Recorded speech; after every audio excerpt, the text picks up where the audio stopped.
Hello and welcome to Founded, a Pleasant Phantom production where we find the stories you missed in history class. I'm Tori Phantom, and joining me today is someone who also hates paying taxes on sugar. Probably Gwenna Lathland. Yes, I also hate paying taxes on sugar. Knew it. Not necessarily like anti-tax. I understand the point and purpose of anti-tax, but some of the taxes are silly. Most of the taxes are silly. Most of the taxes. A lot of the taxes are silly.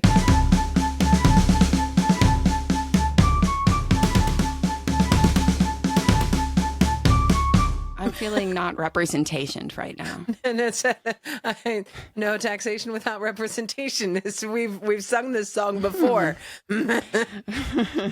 We've come full circle. Okay. Let's talk about old stuff when there was still also taxation with no representation. Are you, my friend, ready for a pop quiz? Yes, I am. Okay. What was the land bank debacle? Give me a synopsis. Okay, so a whole bunch of guys were like, hey, the land is super valuable, so we're going to basically extend loans on this. And then after they loaned out a whole bunch of money, they're like, never mind, it's actually not going to work. So poof, all of this is gone, all gone, bye-bye. I know you had a whole bunch of money on it, but oh well, now you're poor. Suck it, Samuel. Yes, that is the basis, and it was.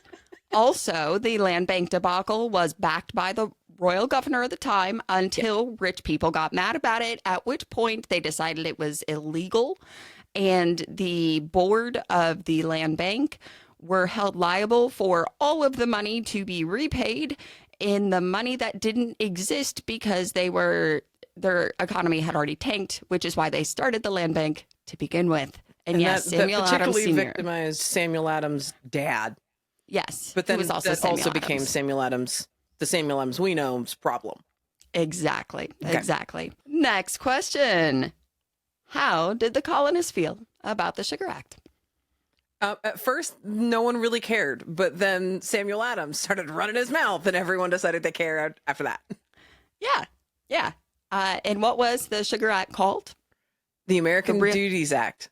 Yes, that was the official name, but the colonists just called it the Sugar Act. The Sugar Act.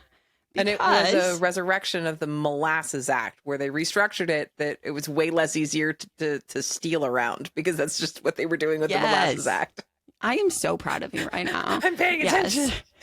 Yes, the Sugar Act was called the Sugar Act by the colonists because the molasses import specifically directly affected their production and economy because they really, really, really, really loved rum. So, same. Who was one of Samuel Adams' primary co-conspirators? Was it John? Look, there's way too many Johns. There's a lot of Johns. You are right, though. Was it John Hancock? It was John Hancock. And who was the Chief Justice, Judge of Probate, Lieutenant Governor, and a member of the Council of Massachusetts, and also a buddy of John Hancock's. Okay, no, I know this guy's name. The first one that popped into my head was George Grenville, but that's not right because he's hanging out with King G3. The Thomas sounds right? Is it a Thomas? Yes. It's not Thomas Kincaid. That man paints with light. What? I have no idea who that is. He paints with light. It's just, all right. I'll show you. I'll show you after. I'll fall down a rabbit hole later. That sounds fun. It's Thomas somebody. Thomas. Melvin. Starts with an H. Hancock. Hamlet. Hamilton. Hutchinson. That's what it said. You got a solid A on this pop quiz. I got the dude's first name. That matters because there's not like 19 Thomases and 132 James. Yeah. Okay. So 700 Johns. Did you pull the pattern recognition skill here? Did you notice a theme in our last couple questions? That we're going to be talking about guys with really similar names. John Hancock. We're going to be talking. We're going to be Signature Boy. Do we get an explanation of why he's Signature Boy? We're probably way too far back to be getting to Signature Boy. Oh, no, it's going to come up. The Signature Boy comes up. All right. Yes, because most folks know about John Hancock. Massive signature. And the funniest thing about it, his signature is not even that big. It's just really fancy. And that is a story we will get to at a no, whole. it is. No, I'll defend it. It is pretty big. Now, like, it's not taking up a quarter of the page, but when you, especially whatever Jackwad signed right underneath him in just like the tiniest little bird script, I was like, y'all did that on purpose. Y'all wanted to make John feel bad about his large handwriting. Well, Maybe he was visually impaired. Here's the funny part about it, right? There's a lot of rumors about John Hancock's giant signature being like, oh, then the king won't have to put his glasses on to be able to read it, like things like that. That's all a lie. Realistically, the Declaration of Independence that we all know of when we think of it, that is the printed version, like the hand printed version, right? That was not the original Declaration of Independence. The original Declaration of Independence was the broadside, which most people, you'll have to look it up to see it. Yeah. But the original Declaration of Independence, the broadside, was only signed by John Hancock and his, essentially like the secretary. Okay. And the one that we all know of, it was signed much, much later when they were like, maybe we should like make official part of this that looks pretty for like posterity. Just in case it doesn't make sense. The original Declaration of Independence was sent to King George. Well, and it was sent to the colonies as well, right? It was like printed, but it was the original, it was just kind of like a bill. It was just a regular thing that they would pass through Congress. And so that version that we all know of that you know, has the map on the back and Nicolas Cage had to go steal it the really lemon quick. Juice in the hot air dryer. That one, they didn't all sign it at the same time. Like the last person to sign that, it was like months and months later. Wait, no. So I've heard this urban legend. Part of the reason John Hancock's signature is so big is he had the empty space thing working against him, and that when he got that copy of it, his was the first signature. So he just signed it in a scale that seemed normal for a big giant open space for a bunch of people to sign. It's kind of like the first person to sign the company business, the company birthday card for like one of your coworkers. The first person's is always way too big, and then like everyone's gets smaller and smaller as it goes. Right. Well, and that's, we're going to get to his signature and why it is so notable and why a John Hancock is synonymous with a signature in our current world. We're going to get there today because it's actually kind of today. So what we are going to do, as you know, we have spent a couple episodes now talking about the Sugar Act, the American Duties Act, right? Just a couple? Okay. And we're going to make it back there today. I am going to bring you through John Hancock's story up until and through the Sugar Act. We are jumping into John Hancock's history. And when I say John Hancock's history, I mean that as John Hancock's plural, not possessive. There were at least 3 of them. Stop it. Listen, I'm glad this is a trend that has begun to fade in popularity of naming all your children the same thing for several generations. From a historical perspective, that's annoying.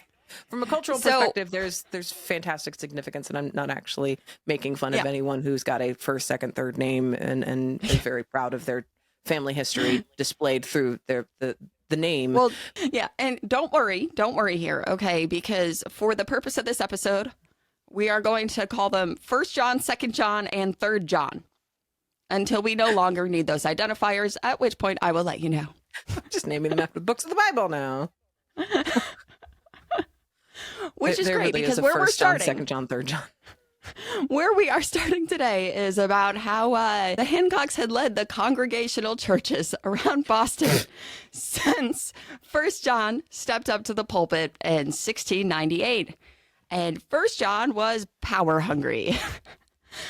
So First John Hancock led a tax revolt after 15 years in charge and illegally claimed the church and its precinct were independent.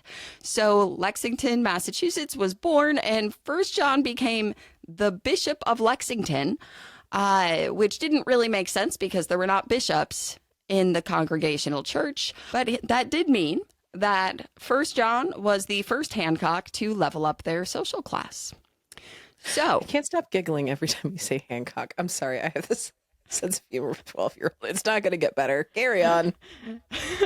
First John had 5 kids, and we are going to focus in on the first 2. First John was kind of a tyrant.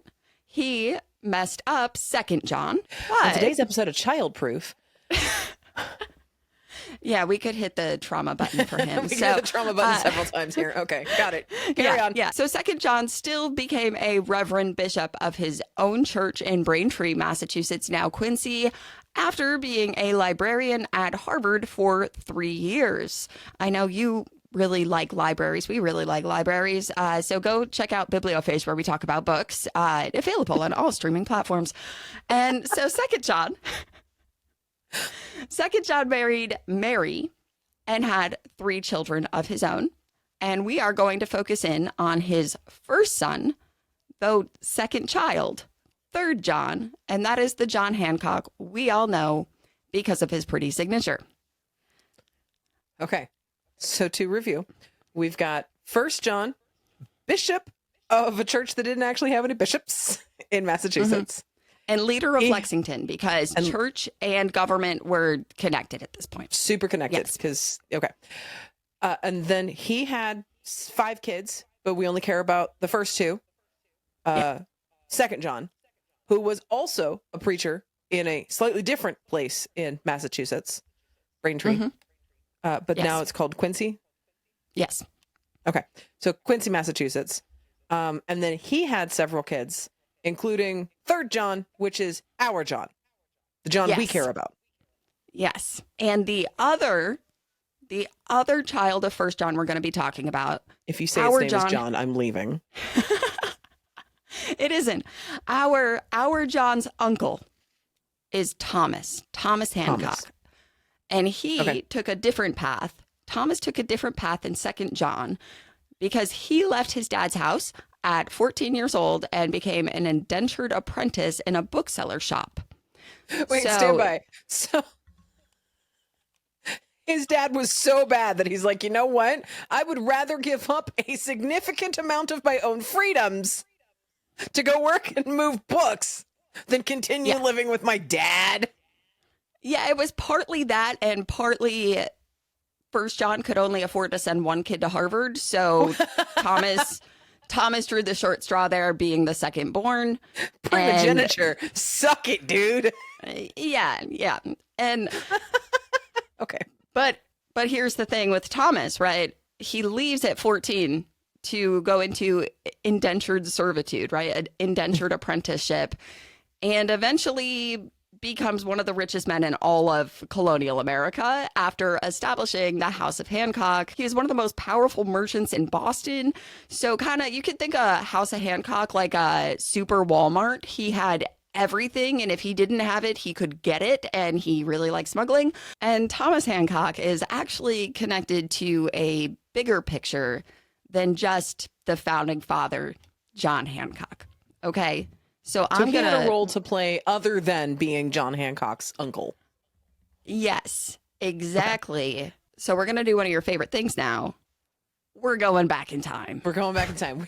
We have now said we're going to talk about this thing, and then we don't at all talk about it for several hours. So Thomas Hancock became very, very wealthy, and being wealthy meant having political power. And in 1740, Thomas Hancock became a selectman. And his selectman is... right, okay. Selectmen were essentially a team of people who would carry out and enforce the votes at town meetings, and they had authority over town finances, care of the poor, schools, admission to new residents of the towns, public works, land regulation, local defense, and appointment of other town officials that weren't elected positions. So they kind of did everything. So basically, they were the city staff. Yes, and they were also the merchant elite. No conflict of interest at all. Right. And Thomas Hancock's team of selectmen that he was on also included Samuel Adams Sr., Thomas Cushing, Thomas Hutchinson, and Andrew Oliver, who was Hutchinson's brother-in-law. And Andrew, our boy Andrew, is going to come up again as the target of a riot. So you have that to look forward to, okay? And all of them love Boston riots. I know. In the past times, please don't start a riot now, Boston. We can't tell people not to riot. Like, probably don't. We can't tell them Probably to don't. riot. We can't tell them to riot. That's just incitement at that We're point. not your I'm not boss. inciting Yeah. anything. We're not. Yeah. We're not your boss. Do what you will, Boston. Anyway, all of the people that I just mentioned on this selectman team, right? You have Samuel Adams Sr., Thomas Hancock, Thomas Cushing, Thomas Hutchinson, lots of Thomases, and Andrew Oliver. All of them have direct connections to the founding generation and or the Revolutionary War. They are the generation right before. Above. Okay. Okay. Exactly. And they also perhaps helped to further the divide between the colonies and the mother country for their own self-interest. That could have been part of it too. And I am shooketh. I know. And this group of selectmen, along with the governor at the time in 1740, John Belcher, who you might remember from the land bank debacle. And if you don't, there is an episode about that, but you don't need to listen to it to understand this episode. Okay, cool. They controlled all of the finances and the commerce of Boston. So basically all of Boston. And when King George's War broke out in 1744, the new governor, William Shirley, recruited Thomas to round up ships and food for his expedition to capture the French fortress at Louisburg. And this war itself expanded Thomas's profits. This expedition made him the richest man in America. So he was already rich, but then he was contracted by the government to supply all of the stuff for the army. And now he is the richest dude.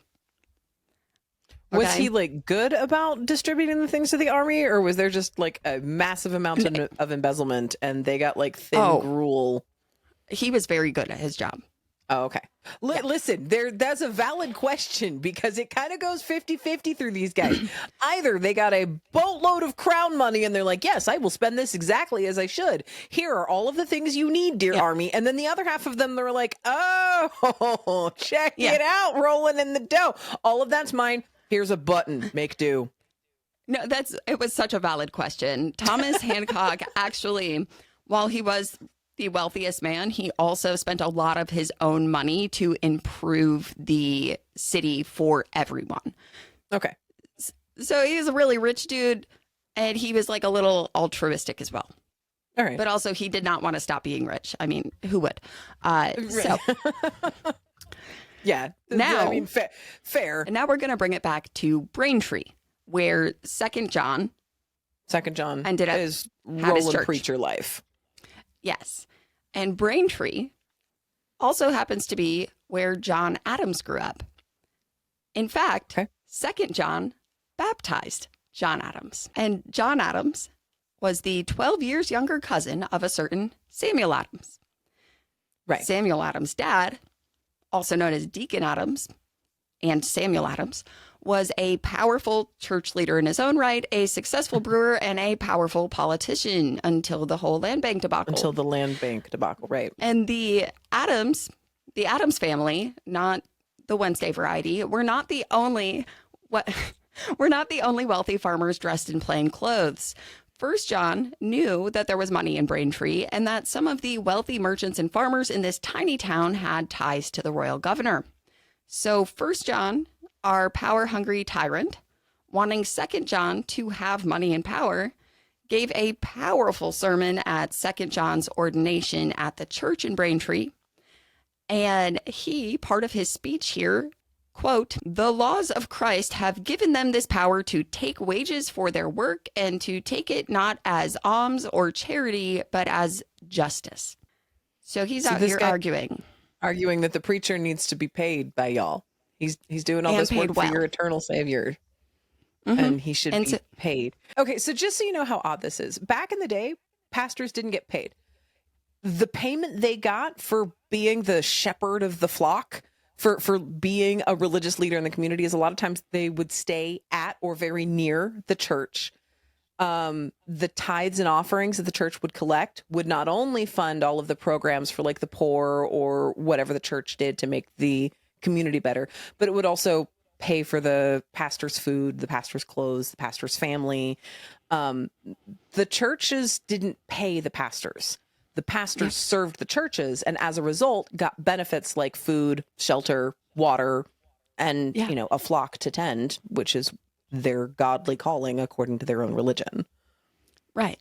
Right. So it was just And really so weird, really it was a weird. very, very bizarre type of sermon to be giving. And obviously, First John went on to push the people of Braintree to give Second John £200 for his relocation to Braintree, which is equivalent to about $46,000 in today's money. And then he pushed them to build Second John a house, donate several acres of their farmland to him, and pay him a salary of £110 a year, which is about $25,000 in today's money, which was a bit more than the average annual income of a skilled tradesman at the time. So what I'm they hearing really- is First John was basically just Joel Osteen of his generation.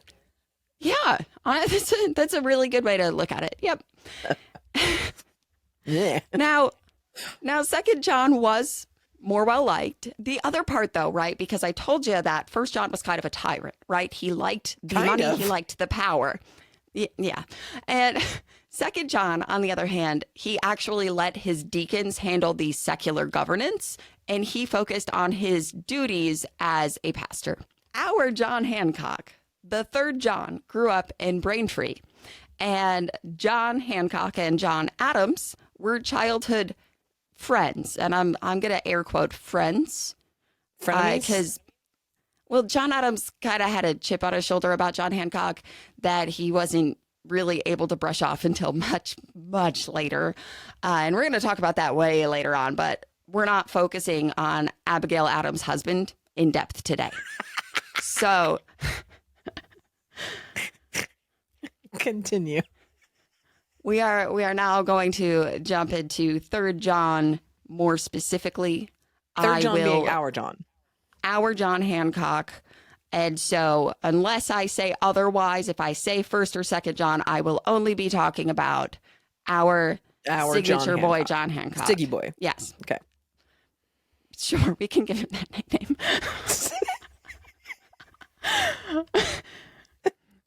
Our John Hancock. Listen, they're the ones who name them all the same thing. I have to differentiate it or I'll get lost. Here comes Johnny. Preacher boy, millionaire, and Siggy boy. Who was born in 1737. And his family expected him to be like all of the other Johns and be a reverend of a church in his future. And our John Hancock, he struggled socially. John Adams and the other boys were not huge fans, but they also knew his dad, Second John, and he was the most powerful man in the town, and he could send them all to hell. So they let his son hang around. That's not That's not how it works, but I could see how it would. Yeah. And it was like literally quoted in the book that I read about John Hancock. That's how they felt about him. So our John Hancock entered school in 1742 at 5 years old. And little sidebar here about the schools in Massachusetts. Massachusetts was one of the most highly educated colonies, starting with the School Act of 1647, which traces back to the Puritan roots and beliefs that everyone should be able to read the Bible themselves. And it was the government's job, it was seen as the government's job to make that happen. And the Massachusetts General School Law of 1647, dubbed the Old Deluder Satan Law, as a result of the first line detailing Satan's threat to those who lacked an education. The law would ensure that any community with 50 or more households should appoint someone to teach the children how to read and write, and that person should be paid. And if there were more than 100 families, the children should receive an education that would prepare them for university. And this law, this statute from Massachusetts in the 1640s really paved the way for public education in America. Now, Massachusetts is one of those that was originally an English colony, because we have a whole bunch of colonies that some used to be Dutch, some used to be Swede, some used to be French. Right. And then sometime right around the 1700s, we sort of all But Massachusetts was one of the original British colonies. Yes, it was Okay. the Puritans who we settled know Massachusetts. Jamestown and Plymouth Rock, but Yeah. I wasn't sure if there had been someone there. Because we also took New York, which used to be New Amsterdam, because it was settled by the Dutch first. Yeah. And there's a lot of different ways colonies could be. And so Massachusetts did start as a charter colony, which was essentially, that was different than a royal colony because the charter colonies had a lot more independence, which will come back around as we move further into the revolution, because Massachusetts was a charter colony who, until their charter was revoked and changed, they got to elect their own governor. It wasn't a royal governor. Oh. Yes. But then that Yes. changed. That did change. And this is part of the tension brewing in Massachusetts. But because of their Puritan roots, they left Britain to escape religious prosecution and then went on to like kind of do that themselves. But that's a whole different story. Anyway, it was, Sorry, I derailed you. Yes, it was an English colony. Okay. And so our John Hancock, entered school, 5 years old, 1742, because it is legal obligation that children are educated. Right. Until he was supposed to go there for several years, until the spring of 1744. Second John, his dad, gets sick and oofs it. Yep. And at this point, our John now, was our John our John was the first son, wasn't he? He was the first son, second born, and he's That 8 made years all old. this and ish his problem, isn't it? Kind of. And I mean, he was only 8 years old and his dad dies, leaving third John's mom, our John, his mom, Mary. Now she is a single mom of 3, and her prospects for keeping things together and a roof over their heads was not good. Right? Until first John, who was still preaching and owned a big old house that all his kids moved out of, invited Mary and her children to live with them. And first John wanted to turn third John into the best John ever. He wanted him to be the best reverend. So to Lexington, they went. And now we have a plot twist. Okay. Because John Hancock, our John Hancock, had an uncle. Thomas. Yes, Uncle Thomas. Who started House of Hancock. Yes. He's Thomas, got Bostonian Walmart running. Yeah. And Uncle Thomas Hancock, who moved out at 14 and then suddenly returned 27 years later as the richest dude in all of the colonies. Well, screw you, he and Dad. his wife Lydia, they had gotten married all the way back in 1731. Unfortunately, they were unable to have children, and they desperately wanted children. And so when second John died, Mary's Thomas, I got some. You want some? You can take some. You want these? Here you go. Not quite. Dang it. Uncle Thomas went back to First John's house to offer a deal he couldn't refuse. So Uncle Thomas, he basically says, listen, Dad, you're super old. You don't have enough money to raise 3 kids, let alone send the boys to Harvard. And third John seems like he's a good kid. He's good enough to be my kid. And since second John kicked the bucket, we could make this happen. If Mary lets me raise third John as my own over in Boston, then I'll take care of all of you. Lifelong financial security, Harvard for all, which I didn't even get to have, Dad. And all you have to do is give me the boy. I can't tell if this is like magnanimous, crazy, fun uncle with a magical wardrobe in the back of his closet, or if this is like Lemony Snicket levels of. It's more like magical wardrobe. He really wanted. They really wanted children, and it really was a deal they couldn't refuse, right? Like, what other choice did First John and Mary have? So third John, who would go on to be a founding father, was now essentially the son of Thomas and Lydia Hancock. And so John Hancock of Pretty Signatures went on his way with his Uncle Thomas, who wore all of the top-notch, fancy, and overly expensive fashion, to his new home, a 3-story mansion that sat atop Beacon Hill in Boston. And that house he was also nouveau riche. Mm-hmm. Oh, that makes it worse for them. I mean, better, but worse. Oh, then everyone hates the nouveau riche. That's just been a thing even before the Gilded Age. Again, the Hancocks were pretty altruistic, so they weren't hated as much as most merchants. Also, that mansion had 53 windows, and that's not relevant to anything I'm telling you. I just thought it was interesting. So, fun fact, no, 53 but it windows. is. Like, keep in mind, this is 18th century glassmaking. And he ordered the finest glass windows from London. I 100%, I'm going to derail this entirely. I 100%, if I just had effort money, I would definitely like replace all of my windows with old leaded glass, like the dewdrop windows where you can see like the puddling and it starts to sag over time just because of how the glass. I want those. Yeah, I know they're full of lead and will probably kill me, but I'm a millennial. We've already discussed how little I have consideration for this, okay? It looks pretty and it gives me good dopamine. Yeah.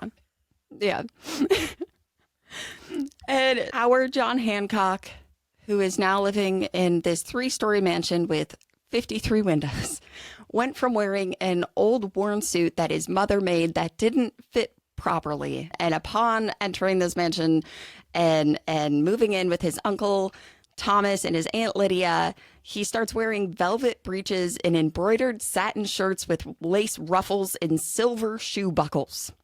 So it's giving Annie and Daddy Warbucks vibes to me. Yeah. No, I see it. I see it. Yeah. This is also in the time of the dandy. Was he a dandy? Yankee Doodle is written about John Hancock. Is it really? I'm interrupting myself while editing to correct myself because Yankee Doodle wasn't written about John Hancock, but there was a verse written about him in around 1775. Yeah. That's amazing. And so our John Hancock, he grew up being assured by his Uncle Thomas that someday House of Hancock would be his, which I'm pretty sure Mufasa said something similar to Simba when they looked out over. Wait, is this foreshadowing? Yeah. Maybe. Or John. Maybe.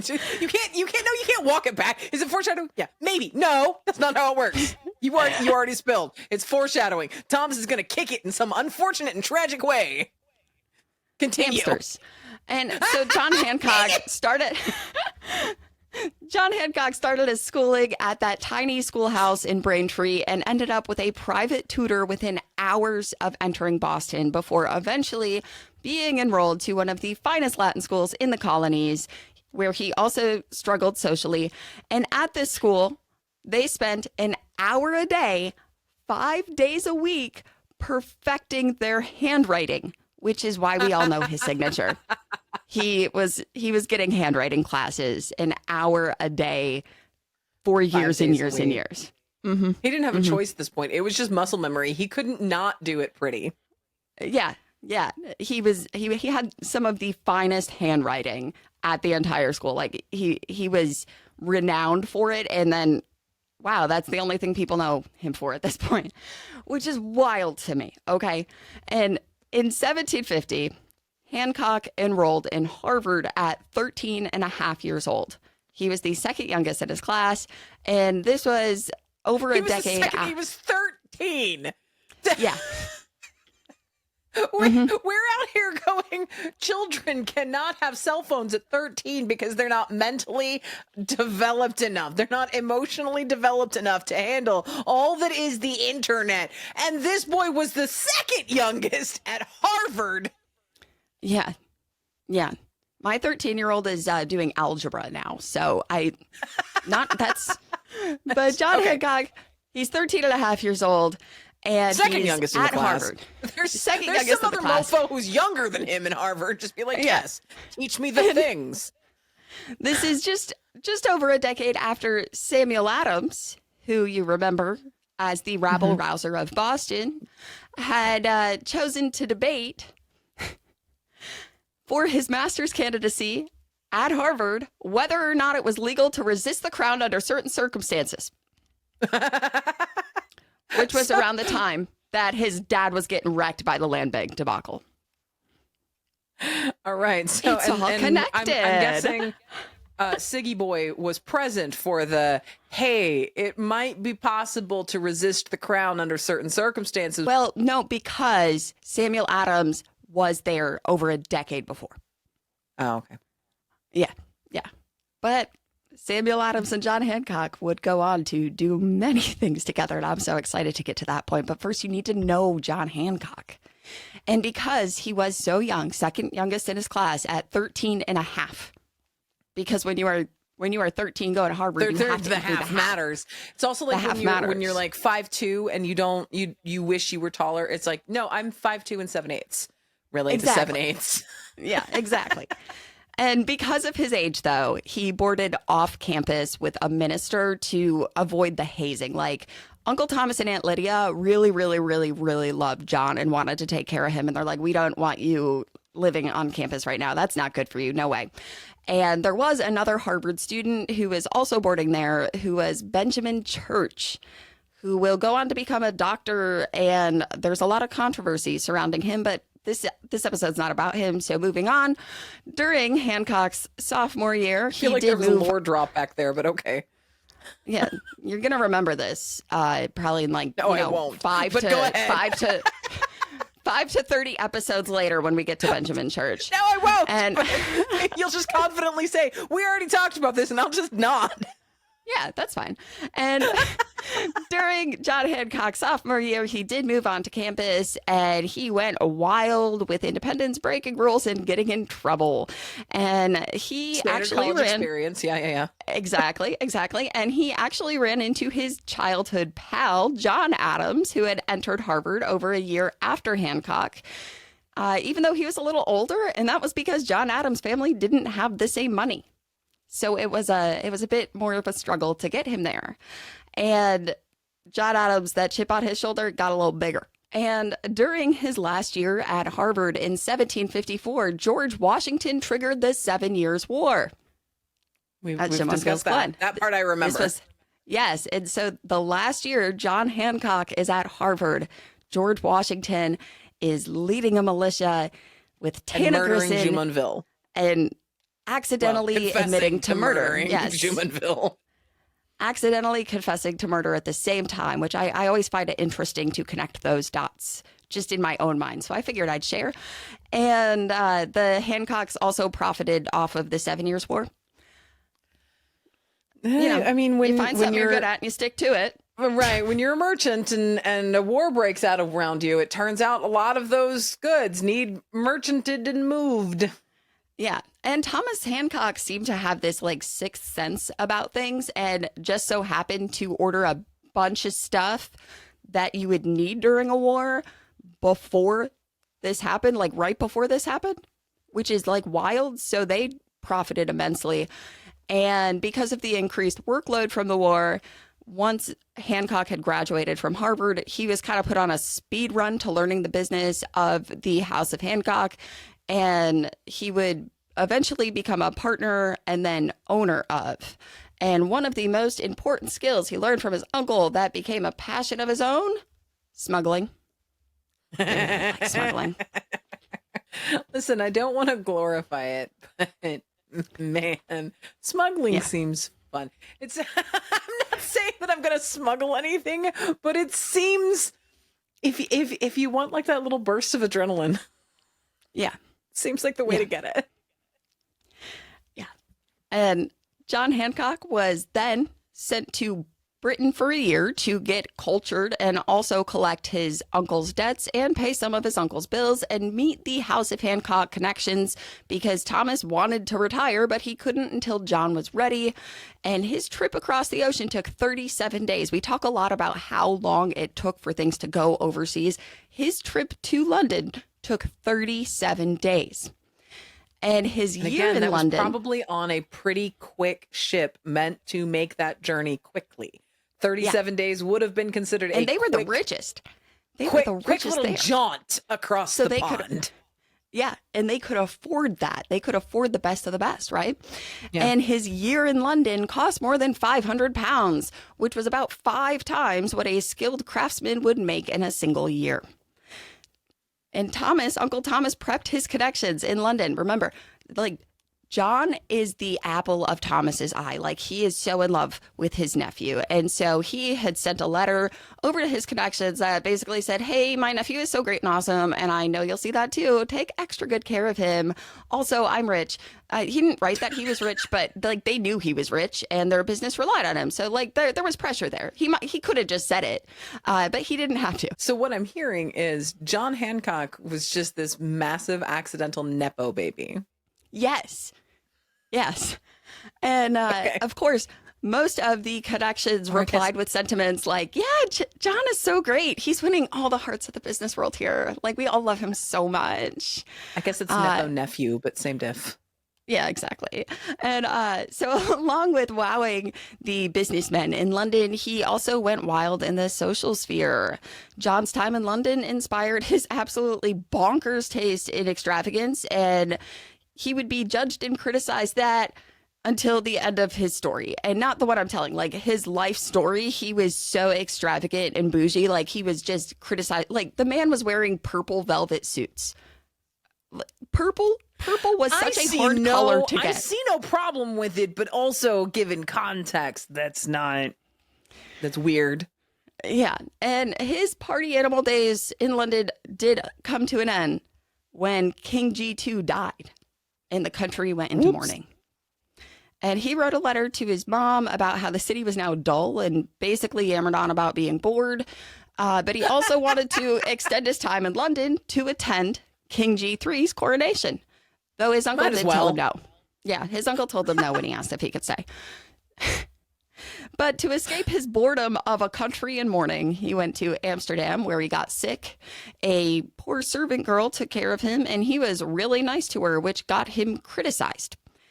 He would eventually go on to be known as a class traitor, but not yet. He was just like nice to people, and they were like, oh, but they're poor. Yeah. Ew, how could you do that? I'm alive because of her. Shut up. I'm allowed to be nice to people who saved my life. He drank tea with a servant. Scandalous. I'm not wearing pearls today, but imagine them clutched. And around the time that he got better from this illness in Amsterdam, he did receive a letter from his uncle scolding him for overspending. And I really can't imagine how much one would have to spend for the richest dude to be like, stop. Dude, but that's enough. John Hancock responded with a defensive non-apology apology letter and promised to send gifts. It's okay. It's cool. It's cool. It's cool. It's cool. I can keep spending money. Just like, I'll send you some of it back in the form of like, I presents. have to do that. I have to look professional here, Uncle. But before we do a fast forward here, I want to give you a quick recap. John Hancock was the third but most significant. John Hancock, his father passed away when he was 8. His Uncle Thomas paid his mom and grandfather off to adopt him. He turned him from a poor farm boy into a rich and privileged kid. He graduated Harvard, comes home to the colonies where he becomes a partner in Hancock House. And now we are in 1763. The 7 Years' War has ended. Now we're in a post-war economy. Many businesses are collapsing, especially because many merchants placed orders for things that wouldn't be needed before the ship arrived with the news that the war was over. And Hancock stayed busy with work despite the uncertain economic times, and many Boston families actually depended on Hancock House for their own income and needs. And his work, though, it was netting losses, and then there was a smallpox epidemic, including one on one of the Hancock ships, which was sent to quarantine, and all of the cargo was burned, which had to happen. Well, we'll have to do a little sidebar of some customs at some point. Things like what happened when because they were not messing around with poxes, and there were a bunch of poxes. And so a sailor could sniff wrong in front of the wrong dock official, and they would quarantine that whole boat. And if they got the boat back as a boat, it was impressive. There are times that merchants would get boats back in pieces, like literally bits of the hull pulled off because they were so terrified of bringing And with a good pox reason. into And port. with, with good reason. But And- a sailor sniffled wrong, and dang it, dude, you couldn't just sneeze. Here later? we go again. Yeah.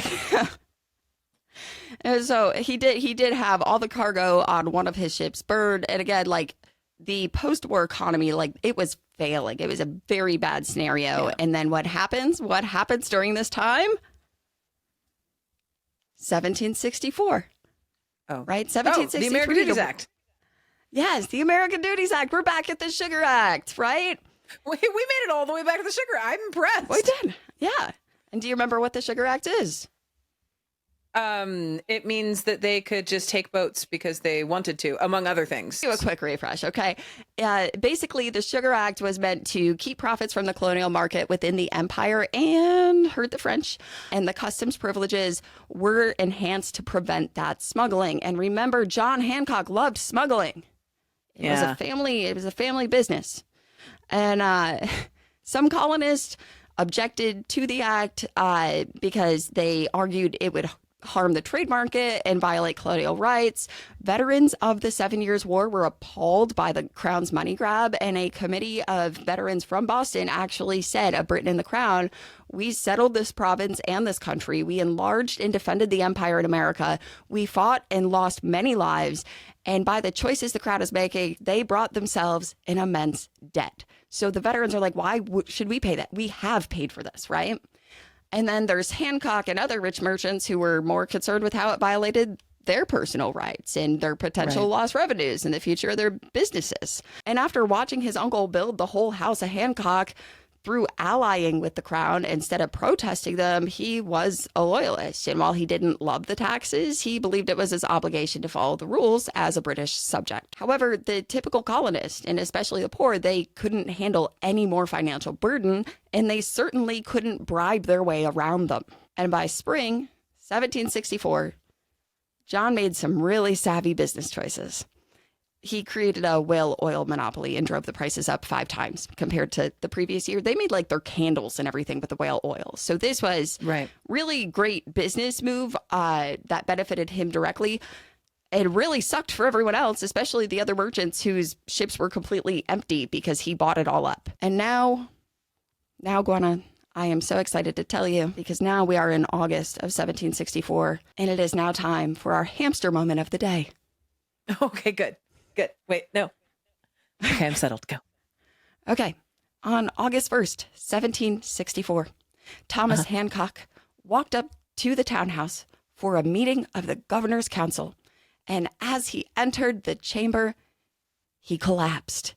And the other members of the council carried him in their arms back to his own house, the mansion up on top of Beacon Hill, where he died, seemingly of a stroke.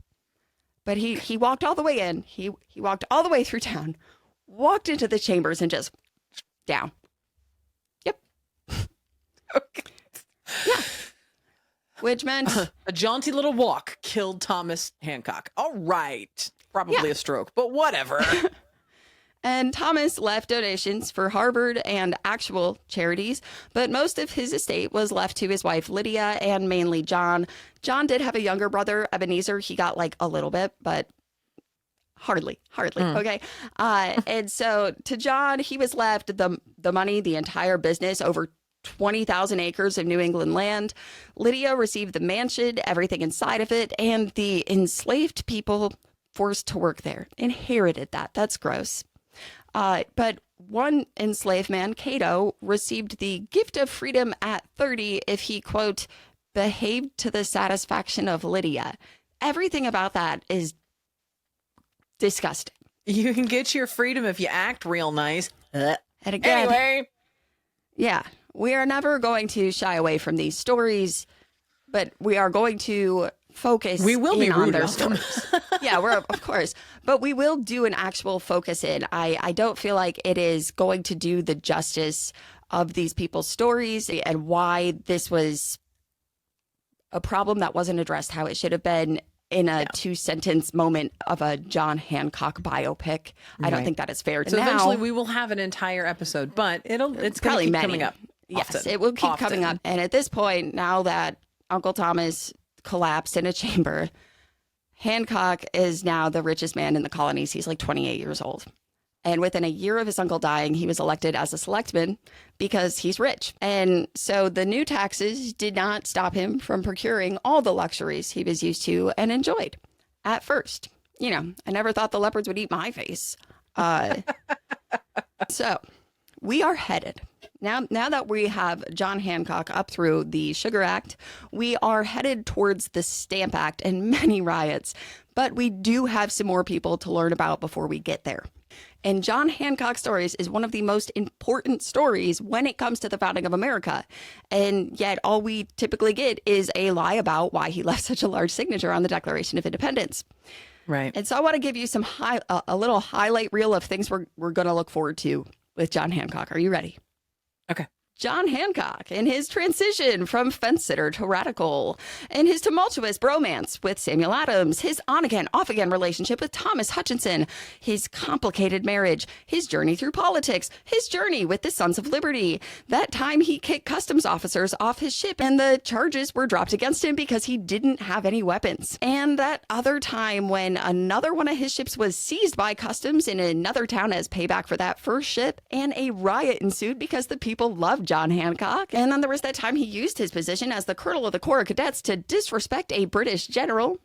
And that other time that the Crown issued a statement saying that if Boston stopped rebelling, everything could go back to normal and no one would be in trouble, except for Samuel Adams and John Hancock. Paul Revere's Midnight Ride. The one time he had to be convinced to put his sword away, because no, you can't go fight the British regulars, my guy. That time he was the sole signer of the Declaration of Independence and the #1 traitor to Britain, because John Hancock was the first president of the United States. Kind of. But today's episode is really important because John Hancock is an incredibly important figure from Revolution to Constitution, and without understanding the things that made him... Wait. No, you can't power on the boilerplate without John Hancock was the first president of the... Wait. Listen, Oh, no, I can do that. I'm aware.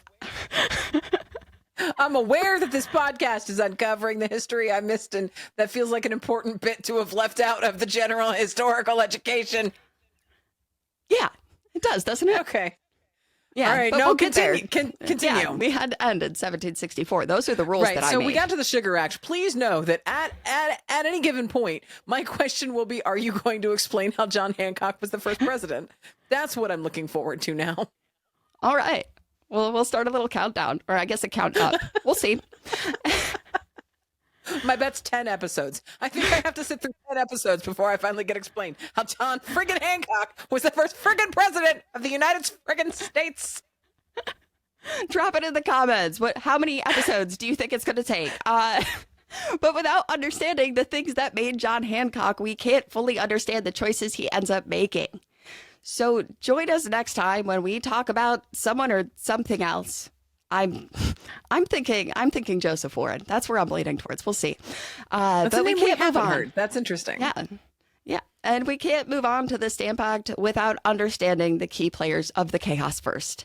And I promise you, it is so much more interesting when you can think of these historical figures as if they're on a reality show. Okay? You keep teasing the Boston riots. Are they going to riot yet? Very soon. Okay. Very soon. I just have to leave the Sugar Act first, so we'll see how long that takes. Anyway, thank you for listening to Founded. I hope you found something interesting. Drop an email at foundedhistory@gmail.com and let me know what you want to find out next. Now that we've talked about John Hancock, who knows what's next? Don't forget to like, subscribe, and leave a rating. We'll see you next time. Well, you'll see us.